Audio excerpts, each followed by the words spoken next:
Siemaneczko, z tej strony Anioł, witam Cię serdecznie na kanale. W tym odcinku omówimy kilka istotnych zmian, które wkrótce nadejdą, no i spróbujemy się do nich przygotować. Zanim zaczniemy, przypominam jeszcze o łapce w górę i subskrypcji, jeśli jeszcze tego nie robisz. Dziękuję wszystkim wspierającym. No i przejdźmy do naszego maila. Zaczniemy od maila z pytaniami i odpowiedziami deweloperów. Pytania niby są od społeczności Call of Dragons, więc zobaczmy, jakie pytania tutaj zobaczymy. Po ulepszeniu oceny gwiazdkowej bohatera zbyt łatwo jest niechcący ulepszyć umiejętność bohatera, której wcale się nie chciało ulepszać. Czy umożliwicie zablokowanie zakresu ulepszeń umiejętności? Także w końcu doczekaliśmy się tego mitycznego skill locka. Ogólnie to wiecie, nie bądźcie napaleni, bo ten skill lock nie będzie działał w taki sposób, że będziecie mogli sobie wyłączyć na przykład umiejętność drugą, no i wasze umiejętności będą trafiały w umiejętność pierwszą, trzecią albo czwartą. Blokowanie skilli będzie tak samo jak w Rise of Kingdoms, więc będziemy blokować umiejętności od tyłu. Możemy zablokować umiejętność czwartą, możemy zablokować umiejętność czwartą i trzecią oraz będziemy mogli zablokować umiejętność czwartą, trzecią i drugą. Poza tym, co bardzo ważne, jeśli macie zepsutych bohaterów, to będziecie mogli sobie ich naprawić właśnie w taki sposób, klikając w umiejętności, klikając w przetrenowanie, no i te przedmioty, a w zasadzie ich działanie zostanie zmienione. Teraz jakbym to kliknął, to by rozdało mi umiejętności losowo, natomiast po zmianach będzie to po prostu reset umiejętności. Także jeśli dobrze myślę, jeśli macie na przykład Lilię 4, 2, 1, 3, no to teraz będziecie mogli sobie kliknąć ten przedmiot, zablokować 3 umiejętności, no i bez problemu ulepszycie sobie umiejętność pierwszą do 5. poziomu. Także zmiana jest naprawdę przydatna i potrzebna, szczególnie dla tych nowszych graczy. Powinna być już dawno temu wprowadzona. Pytanie drugie, czy udostępnicie więcej traktatów i strzał strażnika? Traktaty oraz strzały, no to największa zmora tych, którzy chcą odblokować jednostki T5, więc każda tutaj zmiana myślę, że jest jak najbardziej na plus. Im więcej osób szybciej wbije te piątki, tym lepiej. Będzie większa pula graczy z te piątkami, no a wiadomo, prawdziwa gra zaczyna się, gdy odblokujemy te mityczne te piątki. Oczywiście u mnie tam jeszcze daleka droga, około 30-40 dni. Ja akurat tutaj nie musicie brać ze mnie przykładu pod tym względem. Natomiast jeśli chodzi o zmiany, jakieś szczegóły, no to będziemy zdobywali więcej strzał za pokonywanie mrocznych, no i wysokie poziomy Darklingów będą nam wręcz gwarantowały wyrzucenie, upuszczenie strzału. Poza tym będziemy mogli kupić takie strzały i traktaty w sklepie VIP. Będziemy mogli sobie wybrać traktaty jako nagrodę sezonową. No i będziemy mogli kupić te traktaty w sklepie otchłani, także naprawdę mnóstwo sposobów na zdobycie tych strzał i traktatów. Pytanie trzecie, czy obniżycie koszt migracji i skrócicie czasy odnowienia? W dużym skrócie czas migracji zostanie skrócony z 60 do 45 dni. No i po drugie, co ważniejsze, koszt migracji zostanie zredukowany, zostanie zmniejszony. Napisali nam tu, że koszt migracji zostanie obniżony dla graczy o wysokiej mocy. Jakich graczy zaliczają do graczy z wysoką mocą, tego wam nie powiem. Natomiast mamy tutaj przykład gracza, który ma powyżej 100 milionów mocy. No i w przypadku gracza, który ma 100 milionów mocy, koszt jego migracji zostanie zmniejszony o połowę. Jeśli ktoś migrował do roku wstecz, no to na te zmiany się również załapie, no i dostanie zwrot w postaci zezwoleń na migrację. Więc myślę, że zmiany jak najbardziej na plus. Podejrzewam, że to będzie jakoś procentowo. To jest takie moje luźne spostrzeżenie, że jak masz 100 milionów plus, to koszt twojej migracji będzie zmniejszony o połowę. No chyba, że wszystkim by skrócili o połowę, tak? Ale z maila wychodzi mi co innego. W każdym razie podejrzewam, że może być tak, że jak masz na przykład mocy 80 milionów, no to nie zmniejszą ci tego o połowę, tylko zmniejszą ci koszt migracji o jakieś, ja wiem, 40-30%. W każdym razie mam nadzieję, że te koszty zostaną zmniejszone dla każdego, a nie tylko dla graczy, którzy mają powyżej 100 milionów. Przejdźmy do pytania czwartego. Pytanie czwarte jest dosyć kontrowersyjne, a już do niego przechodzimy. Pytanie brzmi następująco. Mam zebranych wiele epickich i legendarnych motywów miasta. Jednak ich wykorzystanie jest ograniczone, ponieważ w danym momencie można używać tylko jednego motywu. Czy umożliwicie nam korzystanie z wielu efektów wzmocnienia motywów miasta jednocześnie? Szczerze mówiąc, myślę, że nikt takiego pytania nie zadał. Chociaż mogę się mylić, ale podejrzewam, że na to nie wpadł żaden z graczy. Ale wiecie, to są tylko takie domysły, natomiast odpowiedź jest również ciekawa. No i odpowiedź jest następująca. Mówią nam, że zmienią sposób działania motywów miasta, dodadzą nową funkcję, w której zdobyte motywy miasta trafią do relikwiarza, gdzie będzie można je aktywować, aby uzyskać ich efekty wzmocnienia atrybutów. Im więcej motywów miasta się zbierze, tym więcej uzyska się wzmocnień. Mimo to liczba motywów miasta, które można aktywować jednocześnie, będzie ograniczona. Chodzi o to, by uniknąć inflacji, efektów wzmocnienia i zachować równowagę rozgrywki. Chodzą słuchy, że będziemy mogli aktywować od 3 do nawet 5 motywów miasta naraz, chociaż 5 wydaje mi się dosyć za dużo. 5 byłoby to za dużo moim zdaniem. Podejrzewam, że może będziemy mogli użyć 4 motywy, no bo jeśli będziemy mogli użyć 4 motywy i te motywy będą się stakować, czyli efekty będą się na siebie nakładały, no to jeśli użyłbym motywu miasta dla kawalerii, dla obrony kawalerii, dla ataku kawalerii i jeszcze dla HP kawalerii, i jeszcze był chyba jeden. Tak, mamy tutaj jeszcze jeden atak kawalerii, no i mielibyśmy teraz z tych motywów łącznie 10% ataku, 5% obrony i 5% HP. Więc to jest jedna wersja. Druga wersja brzmi następująco. Może to być tak, że ludziom się nie chce zmieniać tych motywów, jeśli wychodzą inną jednostką. Szczerze mówiąc, mi też się tego nie chce robić. I gdyby nam dodali coś takiego, że jeśli mamy motyw na przykład do kawalerii, no to aktywujemy sobie jeden motyw do kawalerii, aktywujemy sobie jeden motyw do łuczników, jeden motyw do piechoty i jeden motyw do magów. To akurat nie są magowie. Tutaj mamy magów i jeden motyw do magów. No to myślę, że coś takiego byłoby naprawdę przyjemne, tak? No bo nikomu się nie chce zmieniać tych motywów, a jednak mamy te motywy do każdego typu jednostek. No i osobiście myślę, że przynajmniej na początku ten sposób działania tych motywów byłby lepszy, no bo póki co nie mamy żadnych motywów uniwersalnych. Każdy tutaj motyw jest do danego typu jednostki, więc mogłoby to się sprawdzić. No i myślę, że takie rozwiązanie dla takich leniuszków jak ja byłoby miłe, którym nie chce się zmieniać tych motywów, gdy wychodzą inną jednostką, ale który sposób wybiorą, zobaczymy wkrótce. Przejdźmy do pytania 5. Czy dodacie do złotych skrzyń bohaterów późniejszych generacji? Oczywiście mowa o bohaterach tutaj. Z tych złotych skrzyń mamy w tym momencie tutaj bohaterów 7. Mamy 7 legendarnych bohaterów. Zmiany będą następujące, tutaj też warto posłuchać. Po wejściu w sezon sporów gracze będą mogli wybrać 8 legendarnych bohaterów i dodać ich do puli nagród. Więc będziemy mogli sobie teraz wybierać 8 bohaterów, których chcemy tutaj mieć. No i oczywiście po udostępnieniu tej funkcji do złotych skrzyń w sezonie sporów powędruje więcej legendarnych bohaterów, a zakres puli nagród będzie regularnie rozszerzany w przyszłych aktualizacjach. Ta zmiana jest akurat również bardzo fajna, no bo jak ktoś ma przebudzoną na przykład Teję, przebudzonego Welyna, może sobie ich wyrzucić stąd i zamieni sobie ich na przykład Welyna na przykład na Bertranda.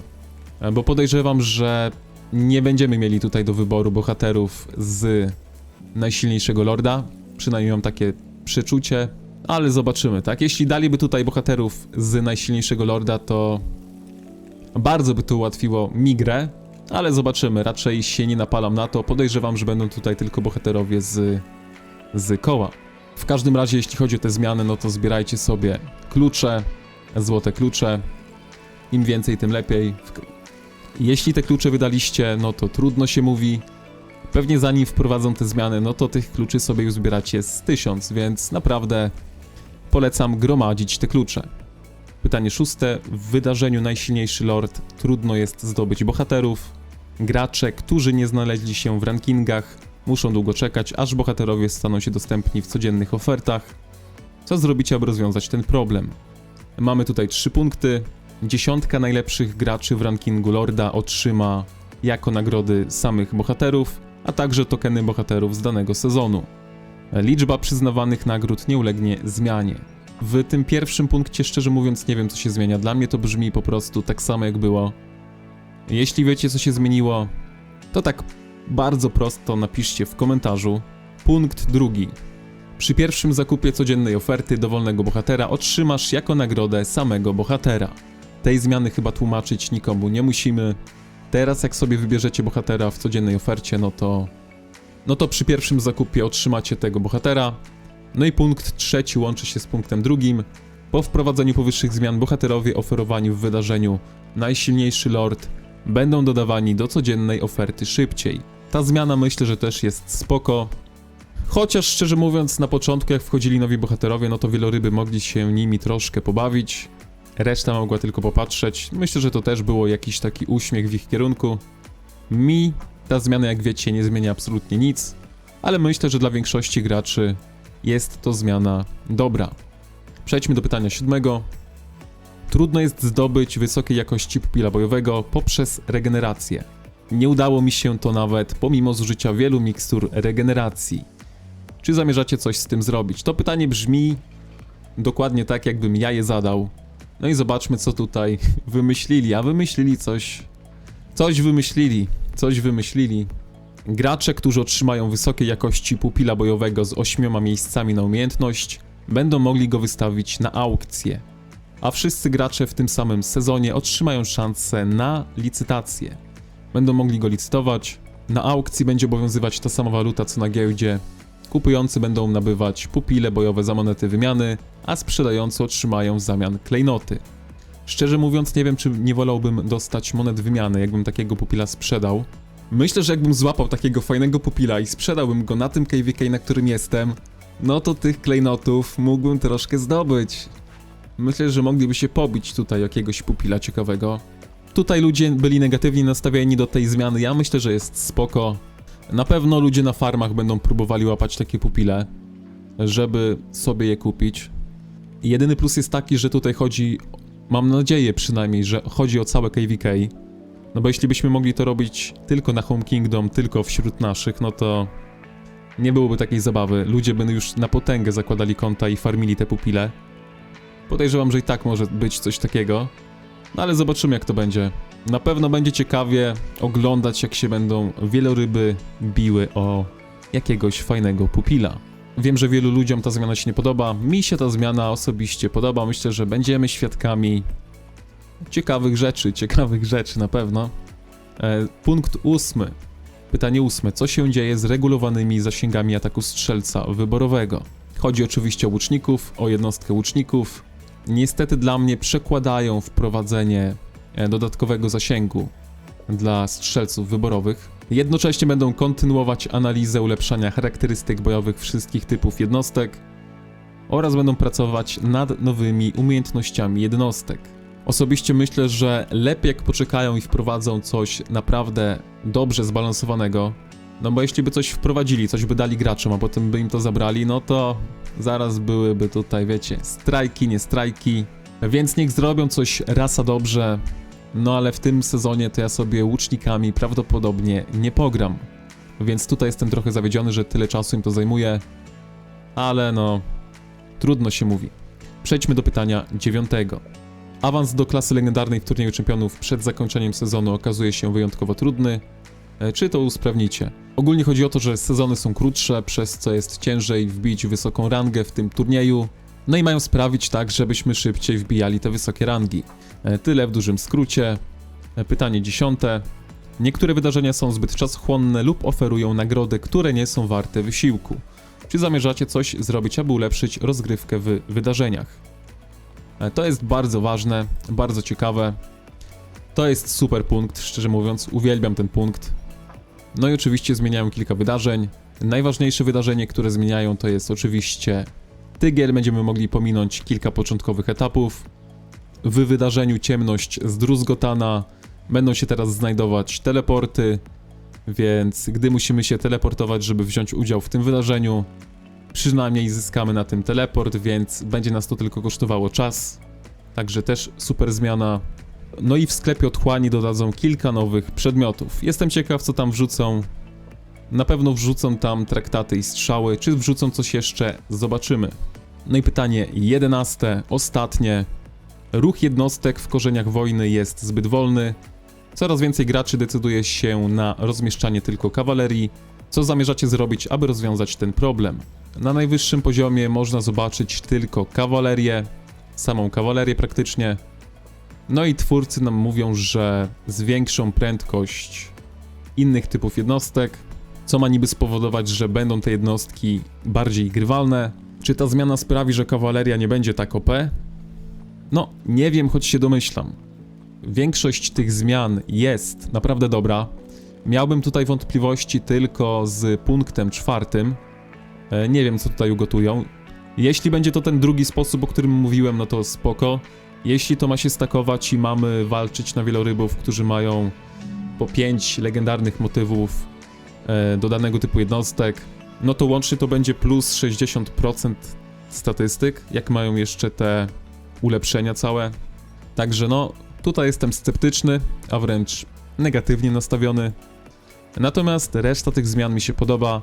Nawet podoba mi się zmiana, w której będziemy mogli, czy kto będzie mógł, ten będzie mógł, kupić sobie pupila bojowego od kogoś.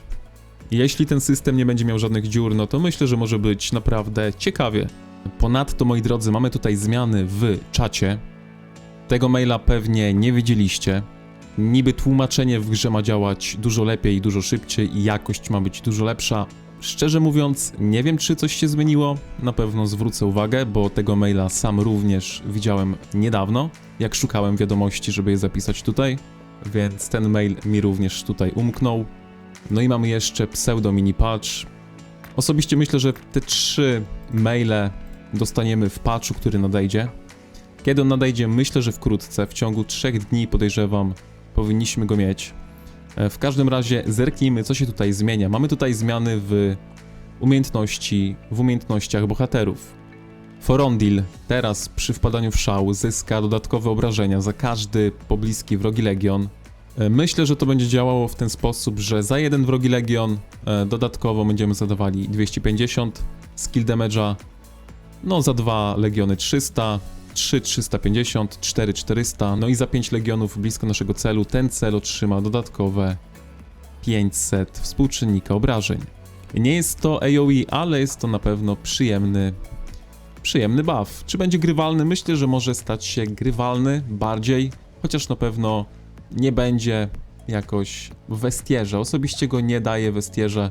Może sobie zrobimy jakąś tier listę wkrótce, więc tam się dowiecie więcej. Drugim bohaterem jest Teodor. Największa zmiana w Teodorze jest taka, że teraz, gdy Teodor będzie szarżował albo używał tej umiejętności u jeźdźców łosi, wtedy od razu zyska 3 staki na start, które zwiększą nasze obrażenia nawet o 60%.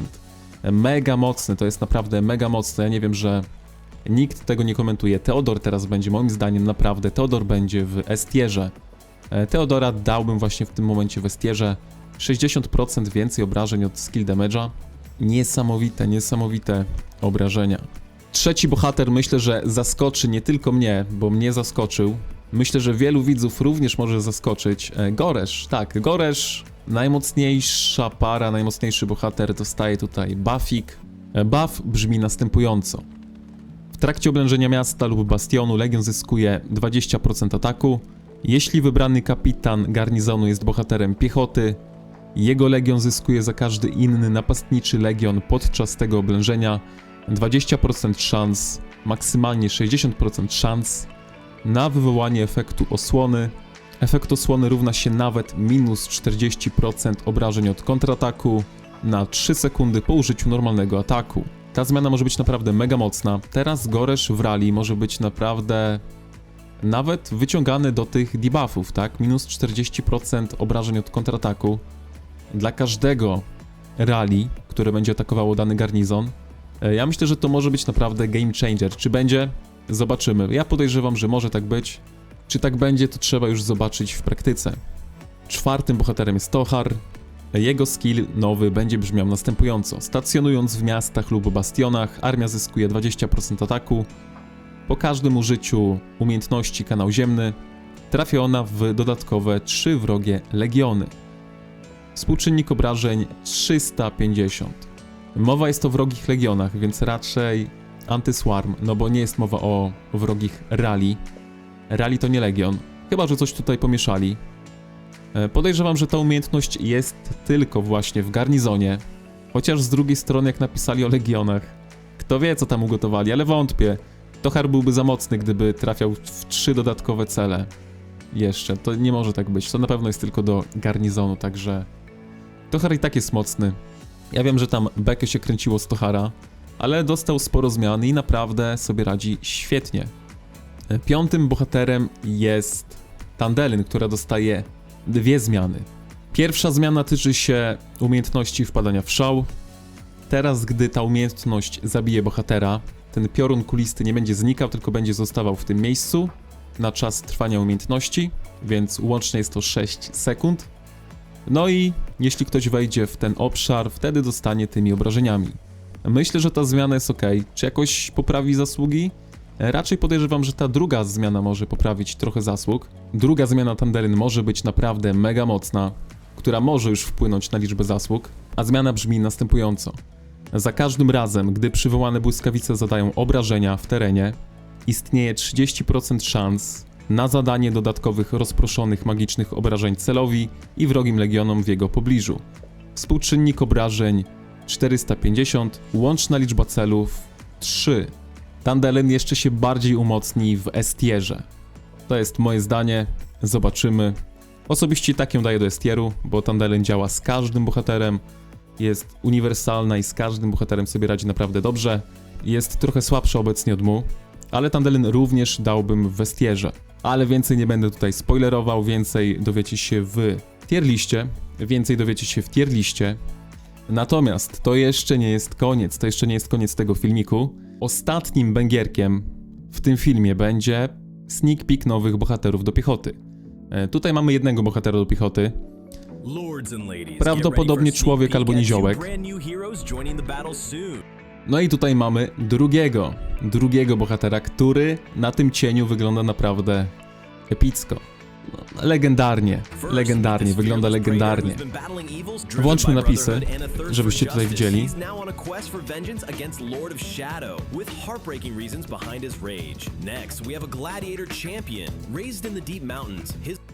Loyalty to his ancestral land runs deep. Now, as a trusted leader, he fights alongside his clan to protect what's his. Get ready now to command the two.